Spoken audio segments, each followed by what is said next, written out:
Endometrium layer का काफ़ी thin होना, काफ़ी पतला होना। अब ये जो लेयर है ये अगर बहुत ज़्यादा थिन है तो प्रेगनेंसी कंसीव नहीं होती है। लेकिन ये लेयर जो है ये पूरे महीने एक जैसी नहीं रहती है, ये महीने के दिनों के हिसाब से पतली और मोटी होती रहती है। अब कई बार ऐसा होता है कि जिस टाइम में आपने टेस्ट कराया उस टाइम में ये लेयर बहुत पतली आई, तो ये उस पर डिपेंड करता है कि आपने किस टाइम पे इसको चेक कराया है।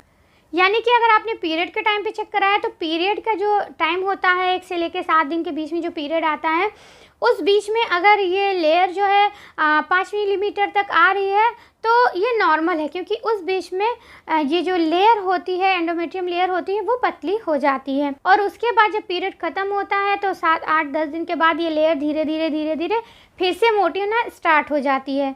लेकिन अगर पीरियड के 10वें, 12वें दिन, 15वें दिन भी ये लेयर आपको 5 मिलीमीटर तक ही मिल रही है, तो इसका मतलब है कि आपकी एंडोमेट्रियम जो लेयर है वो काफ़ी थिन है। हाँ, अगर आपको ये लेयर 7 से 8 मिलीमीटर तक मिल रही है तो इसका मतलब है कि ये लेयर बिल्कुल सही है। अब एंडोमेट्रियम जो लेयर थिन हो जाती है उसका कारण क्या होता है? उसका कारण होता है कई बार बच्चेदानी की टीबी होना। अगर बच्चेदानी की टीबी हो जाती है तो बच्चेदानी की जो लेयर है वो काफ़ी कमज़ोर हो जाती है और इस वजह से भी वो लेयर पतली हो सकती है। और दूसरा होता है अबॉर्शन होना। अगर अबॉर्शन आपने कराया है तो कई बार उस केसेस में हर बार नहीं होता, लेकिन कई बार उस केसेस में भी बहुत सारी महिलाओं की जो एंडोमेट्रियम लेयर है वो काफ़ी थिन हो जाती है। एक कारण ये भी होता है।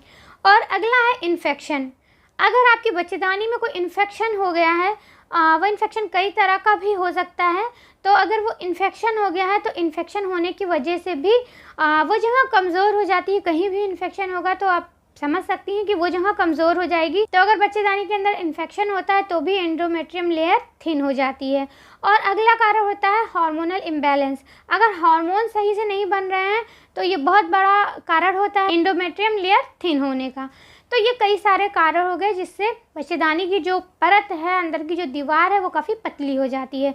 अब ऐसा होने में जब इम्प्लांटेशन होने का समय होता है तो बच्चा वहाँ पे इम्प्लांट नहीं हो पाता है, क्योंकि बच्चेदानी की जो दीवार है वो इतनी कमज़ोर होती है कि बच्चा वहाँ पे चिपक नहीं पाता। और अगर किसी तरह से चिपक भी जाता है, लक्षण जो ये हैं उसमें लक्षणों में एक ये भी लक्षण होता है कि आपका बार बार मिसकैरेज हो जाता है। अब कई बार तो पता भी नहीं चलता है कि इम्प्लांटेशन हुआ था। इम्प्लांटेशन होता है और वो जो प्रेगनेंसी होती है वो पहले से लेकर तीसरे हफ्ते में ही मिसकैरेज हो जाता है, क्योंकि बच्चेदानी की जो लेयर होती है वो इतनी पतली, इतनी कमज़ोर होती है कि वो बच्चे को संभाल नहीं पाती है। और कई बार तो ये लेयर इतनी कमज़ोर होती है कि प्रेगनेंसी बिल्कुल रुकती ही नहीं है।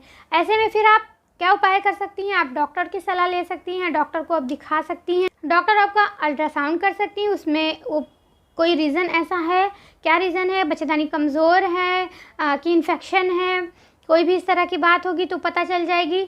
या अगर हार्मोनल इम्बैलेंस है तो आप डॉक्टर आपका ब्लड टेस्ट करा सकती हैं, उससे आपको पता चल जाएगा।